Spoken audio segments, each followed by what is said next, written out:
Good morning. BA second year political science में paper first और unit second में अपन पढ़ रहे हैं किसको? अरस्तु को पढ़ रहे हैं। किसको पढ़ रहे हैं? अरस्तु को। अब अरस्तु के बहुत सारे विचार अपन पढ़ चुके हैं, ठीक है ना। जैसे परिवार संबंधी विचार, ठीक है, नागरिकता संबंधी विचार, दास संबंधी विचार, अरस्तु की पूरी जीवनी, उनका जीवन परिचय, उनकी जो है तो कृतियां, रचनाएं, ये सारी चीजें अपन पढ़ चुके हैं, ठीक है ना। अब आज अपन पढ़ेंगे अरस्तु के क्रांति संबंधी विचार, ठीक है। कौन से विचार पढ़ेंगे? क्रांति संबंधी। अरस्तु के क्रांति संबंधी विचार, यानी कि अरस्तु के क्रांति को लेकर के क्या मत है, उनका क्या विचार है, या अरस्तु क्रांति को क्या मानते हैं। रेवोल्यूशन जिसको अपन देखते हैं कि किसी भी बात को लेकर के किसी भी देश में क्रांतियां होती हैं। इसका एक एग्जांपल मैं आपको दे दूं कि जैसे स्वतंत्रता संग्राम एक क्रांति थी। भारत में स्वतंत्रता प्राप्ति के लिए क्रांति चली थी और देश के समस्त नागरिकों द्वारा जो भी उसमें हिस्सा ले सकते थे क्रांति में, सभी ने अपना अमूल्य योगदान दिया और कुर्बानियां दी। तो वो क्या था? क्रांति क्या होता है? क्रांति एक विचारधारा होती है। क्रांति एक व्यापक पैमाने में उठाया गया कदम होता है। किसी एक समुदाय, किसी एक समूह या किसी एक व्यक्ति द्वारा उठाया गया कदम क्रांति नहीं कहा जा सकता। क्रांति तब माना जाता है जब एक पूरे विश्व, मतलब पूरे राष्ट्र की विचारधारा से जुड़ने वाली बात होती है। पूरा राष्ट्र एक मत हो जाता है क्रांति के लिए, किसी भी बात के लिए, चाहे वो स्वतंत्रता संग्राम के लिए हो, चाहे वो हरित क्रांति हो, चाहे वो दुग्ध क्रांति हो, ये पूरे देश की बात मैं बता रहा हूं। तो यहाँ पर देखने वाली बात है कि अरस्तु ने क्रांति को कैसे क्लेरिफाई किया है, कैसे डिफाइन किया है, या अरस्तु क्या मानते हैं क्रांति को लेकर के, उनके विचार क्या है। अब क्रांति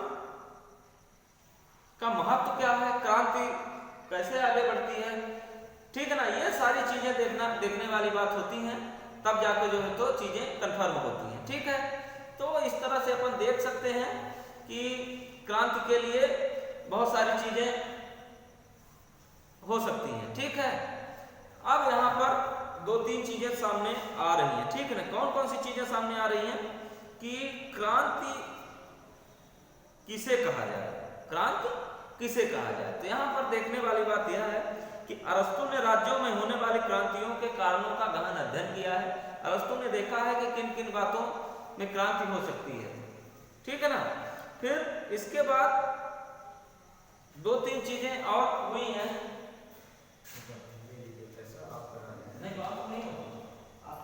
नहीं हो पाएगा, ठीक है ना। तो अपन देख सकते हैं कि क्रांति का अर्थ देखेंगे कि क्रांति हम किसे कहते हैं, क्रांति हम किसे कहते हैं। तो क्रांति संबंधी अरस्तु की धारणा आज की क्रांति संबंधी धारणा से भिन्न है। वह क्रांति का अर्थ उस रूप में नहीं लेता जिसे हम फ्रांस की क्रांति 1789 जो फ्रांस में क्रांति हुई थी उससे वो अरस्तु नहीं अर्थ लगाते, बल्कि रूस की क्रांति, चीन की क्रांति आदि को समझते हैं। इन देशों में क्रांति का अर्थ बलपूर्वक सत्ता को पलट देने से रहा है, ठीक है ना। अब क्रांति दो, जिस तरह से हमारे हिंदुस्तान की क्रांति क्या थी? अहिंसावादी क्रांति थी, हिंसात्मक क्रांति नहीं थी। लेकिन रूस की क्रांति, चीन की क्रांति, ठीक है ना, और फ्रांस की क्रांति, यहां पर देखने को मिला कि सत्ता का जो परिवर्तन हुआ, सत्ता का जो बदलाव हुआ, तो बलपूर्वक पावर के थ्रू हुआ, जबकि अरस्तु उसको क्रांति की संज्ञा नहीं देते हैं, ठीक है ना। राज्य की जनता में सत्ता परिवर्तन के लिए सशस्त्र विद्रोह नहीं है। अरस्तु के अनुसार क्रांति का अर्थ शासन के प्रत्येक छोटे बड़े परिवर्तन से ही है। अरस्तु के अनुसार क्रांति का अर्थ है कैसा भी संवैधानिक परिवर्तन, चाहे वो आंशिक हो या पूर्णतः हो। उदार प्रजातंत्र का उग्र रूप धारण कर लेना, उसे आमूल परिवर्तन हो जाना, संविधान में कैसा भी संशोधन, शासन के प्रकार में परिवर्तन हो जाना, सशस्त्र या सैनिक घटना के या बिना किसी विशेष घटना के। अब अरस्तु दोनों में सहमत है। राज्य में किसी भी प्रकार का परिवर्तन हो, चाहे वो आंशिक हो चाहे वो पूर्णतः हो, दोनों बातों में अरस्तु एग्री हैं, अरस्तु उसको मान्यता देते हैं और चाहे वो बलपूर्वक किया जाए या चाहे वो बिना शस्त्र के किया जाए, चाहे वो सशस्त्र किया जाए और चाहे वो बिना शस्त्र के किया जाए, दोनों परिवर्तन क्रांति की कैटेगरी के माने जाएंगे। ठीक है। अब क्रांति का उद्देश्य, क्रांति होता क्यों, कहीं पर भी क्रांति क्यों होती है, क्या वजह होती है, उसके क्रांति होने के कारण क्या है। ठीक है। तो क्रांति के बहुत सारे कारण यहाँ पे अरस्तु द्वारा बताए गए हैं। नंबर 1 है क्रांति का उद्देश्य राज्य के संविधान को बदलना हो सकता है, जैसे अल्पतंत्र में को जनतंत्र में अथवा जनतंत्र को कुलीन तंत्र में बदलना। क्रांति का राज्य की व्यवस्था में परिवर्तन लाना क्रांति का उद्देश्य होता है। राज्य की वर्तमान अवस्था को एक नई अवस्था में बदल देना ही क्रांति है। ठीक है ना, अरस्तु के अनुसार। जैसे इसका एग्जाम्पल उन्होंने दिया कि जैसे एक राजतंत्र को प्रजातंत्र में बदल देना, राजतंत्र को प्रजातंत्र में बदल देना और प्रजातंत्र को कुलीन तंत्र में बदल देना, दोनों चीजें अरस्तु यहाँ पे बताते हैं। राजतंत्र को प्रजातंत्र में बदला गया और प्रजातंत्र को कुलीन तंत्र में बदला गया। दोनों में क्या नजर आया आपको? क्रांति नजर आई। क्या नजर आई? क्रांति नजर आई।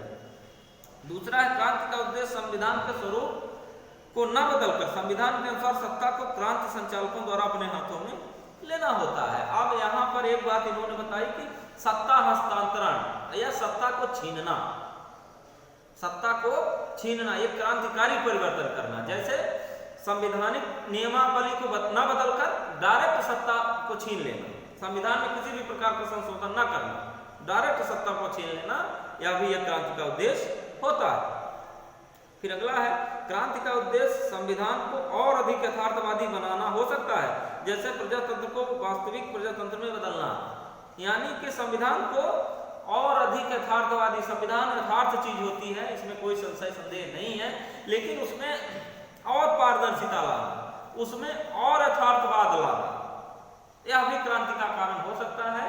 ठीक है ना। इसका एग्जाम्पल उन्होंने क्या कहा कि प्रजातंत्र तो है, लेकिन प्रजातंत्र को वास्तविक प्रजातंत्र में बदलना क्रांति का एक उद्देश्य हो सकता है।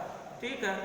चौथा है कई बार क्रांति के संचालक समस्त संविधान या शासन व्यवस्था में परिवर्तन करने के स्थान पर केवल कुछ विशेष पदों पर ही परिवर्तन करना चाहते हैं या करते हैं। यहाँ पे क्या बात सामने आई कि कई बार संविधान क्रांति के संचालक, जिनके द्वारा क्रांति का संचालन हो रहा है, जो क्रांति के मुखिया हैं, जैसे हमारे राष्ट्रपिता महात्मा गांधी हिंदुस्तान आजादी की लड़ाई और स्वतंत्रता संग्राम क्रांति के मुखिया थे, उनके दिशा निर्देश में लड़ाई लड़ी गई और पूरी क्रांति हुई और देश आजाद हुआ। ठीक उसी एग्जाम्पल को अपन देख सकते हैं कि क्रांति के जो मुखिया होते हैं, क्रांति के जो संचालक होते हैं, वो क्या चाहते हैं कि शासन व्यवस्था में परिवर्तन करने के स्थान पर केवल कुछ पदों पर ही परिवर्तन चाहते हैं, यानी कि स्थान बदलना चाहते हैं, लेकिन पूर्णतः परिवर्तन ना करके आंशिक परिवर्तन करना चाहते हैं और कुछ विशेष पदों को बदलना चाहते हैं। ठीक है। अब क्रांति के भेद में क्या समझे अपन? भेद का मतलब प्रकार। क्रांति के कितने प्रकार हो सकते हैं? तो यहाँ पे पहला प्रकार बताया गया आंशिक और पूर्ण क्रांति। अब इसमें अपने वाक्य से ही अब स्पष्ट है, आंशिक यानी अल्प, कुछ, और पूर्ण का मतलब समस्त। जैसे इसके पहले आप पढ़े कि कुछ पदों को बदल करके, और उसके ऊपर पढ़े कि समस्त सत्ता को बदल करके, पूरे संविधान को बदल करके, तो आंशिक और पूर्ण। फिर रक्तपूर्ण और रक्तविहीन क्रांति, बहुत बढ़िया। रक्तपूर्ण और रक्तविहीन से क्या तात्पर्य है? रक्तपूर्ण का मतलब कि संघर्ष, खूनी संघर्ष, लड़ाई, वार, युद्ध क्रांति हो, रक्तपूर्ण क्रांति कहलाती है। और रक्तविहीन जैसे अहिंसावादी, जिसमें किसी भी प्रकार का वायलेंस ना हो, किसी भी प्रकार की हिंसा ना हो, शांति से, समझौते से, ठीक है ना, मौन रह करके, बिना अस्त्र उठाए, रक्तविहीन क्रांति कहलाती है। ठीक है। फिर तीसरा है व्यक्तिगत और गैर व्यक्तिगत क्रांति। अब व्यक्तिगत क्रांति और गैर व्यक्तिगत क्रांति में क्या अंतर है? व्यक्तिगत क्रांति का मतलब है कि कोई व्यक्ति सत्ता के लिए क्रांति को जन्म दे दे, कोई व्यक्ति अपने निजी स्वार्थ के लिए, व्यक्तिगत स्वार्थ के लिए क्रांति को जन्म दे दे और वह क्रांति व्यापक हो जाए तो निजी हो गया। और गैर व्यक्तिक का मतलब समाज के कल्याण के लिए जो क्रांति हो, राष्ट्र कल्याण के लिए जो क्रांति हो, जिससे पूरे देश का हित जुड़ा हुआ हो, वह क्रांति गैर व्यक्तिक क्रांति कहलाती है। ठीक है। फिर वर्ग विशेष के विरुद्ध क्रांति। वर्ग विशेष विरुद्ध का मतलब, जैसे आपको एक एग्जांपल दे देता हूं, समझ में आ जाएगा। वर्ग विशेष के विरुद्ध का मतलब होता है जैसे कुलीन तंत्र, राजतंत्र। अब देश में अगर राजतंत्र के प्रति देश में अगर असंतोष निर्मित हो गया, असंतोष पैदा हो गया, तो उस वर्ग, अब एक वर्ग है वहां, राजतंत्र, राज परिवार, कुलीन तंत्र, अगर उसके प्रति अगर वर्ग संघर्ष निर्मित हो गया, क्रांति उदय हो गया, तो एक यहाँ पे यह कहा जाएगा कि एक वर्ग विशेष के लिए क्रांति है, उस खानदान को, उस तंत्र को हटाना है, कुलीन तंत्र को, राजतंत्र को, तो एक वर्ग विशेष क्रांति कहलाती है। फिर है वैचारिक अथवा बौद्धिक क्रांति। वैचारिक अथवा बौद्धिक क्रांति का मतलब एक विचारधारा से जुड़ी बात होती है कि प्रशासनिक व्यवस्था में, संवैधानिक व्यवस्था में कुछ ऐसी विचारधाराएं आ जाती हैं, या इतिहास में ऐसी विचारधाराएं आई जिनके खिलाफ क्रांतियां हुई, और उनको हम क्या कहें, वैचारिक क्रांति। हम विचारधारा की लड़ाई है, विचारधारा की क्रांति है, तो उसको अपन देख सकते हैं कि उसको वैचारिक क्रांति अथवा बौद्धिक क्रांति का नाम दिया जा सकता है। ठीक है। फिर है क्रांति के कारण। क्रांति के कारण, क्या कारण है क्रांति होने के? इसमें कुछ एग्जाम्पल दिए हुए हैं, मैं आपको बता देता हूं। समानता की इच्छा या विषमता।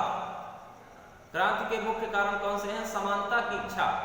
समानता की इच्छा, मान लीजिए कि किसी सोसाइटी में, किसी जगह जो है तो समानता नहीं देखने को मिलती है, विषमता है वहां, तो वहां के लोगों में एक असंतोष पैदा होगा कि हम भी मनुष्य हैं, हम भी मानव हैं, हमको क्यों इन व्यवस्थाओं से जो है तो वंचित रखा जा रहा है। और ऐसे लोग जो व्यवस्था से छूट जाते हैं, वंचित किए जाते हैं, वही ऐसी क्रांतियों को उदय करते हैं, वही ऐसी क्रांतियों को जनक होते हैं। फिर अगला है न्याय की भावना या अन्याय। सीधे सीधे न्याय की भावना या अन्याय। मान लीजिए किसी व्यक्ति, किसी समाज पर, किसी कम्युनिटी पर, किसी समुदाय पर, किसी संप्रदाय पर अन्याय होता है, ठीक है ना, तो वहां पर जो है तो क्रांति उदय होती है, यह एक कारण बनता है। ठीक है ना। अब क्रांतियों के कुछ विशेष कारण भी हैं, ये तो सामान्य कारण हो गए। अब आगे अपन पढ़ते हैं क्रांतियों के कुछ विशेष कारण। क्या कारण होता है कि क्रांति? तो पहला है शासकों की धृष्टता और लाभ की इच्छा। जो शासन प्रणाली में है, जो शासन सत्ता में बैठे हुए लोग हैं, उनमें क्या है, धृष्टता होती है और लाभ की इच्छा होती है। उनके अंदर एक लालच, लोभ आ जाता है, जिससे जनता में असंतोष होता है और क्रांति पैदा हो जाती है। सम्मान की लालसा, ऐसे लोगों में सम्मान की लालसा होती है। दोनों चीजें हो सकती हैं, चाहे वो सत्ता पर काबिज व्यक्ति हो और चाहे वो निचले स्तर के व्यक्ति हो, दोनों में अगर सम्मान की लालसा निर्मित हो जाएगी, उदय हो जाएगा, तो वो इधर जाएंगे, उधर वाले इधर आने की कोशिश करेंगे, ये भी बात है। श्रेष्ठता की भावना, लोगों में श्रेष्ठता की भावना की लड़ाई हो जाती है, इसमें भी क्रांति हो सकती है। भय, सत्ता जाने का भय, सत्ता पाने का भय, दोनों में भय होता है, तो भय भी एक क्रांति का कारण बनती है। फिर घृणा तिरस्कार। घृणा तिरस्कार से मतलब कि कुछ ऐसे समुदाय हैं, कुछ ऐसे समाज हैं, कुछ ऐसे लोग हैं, कुछ ऐसे व्यक्ति हैं जो घृणा की भावना रखते हैं, ठीक है ना।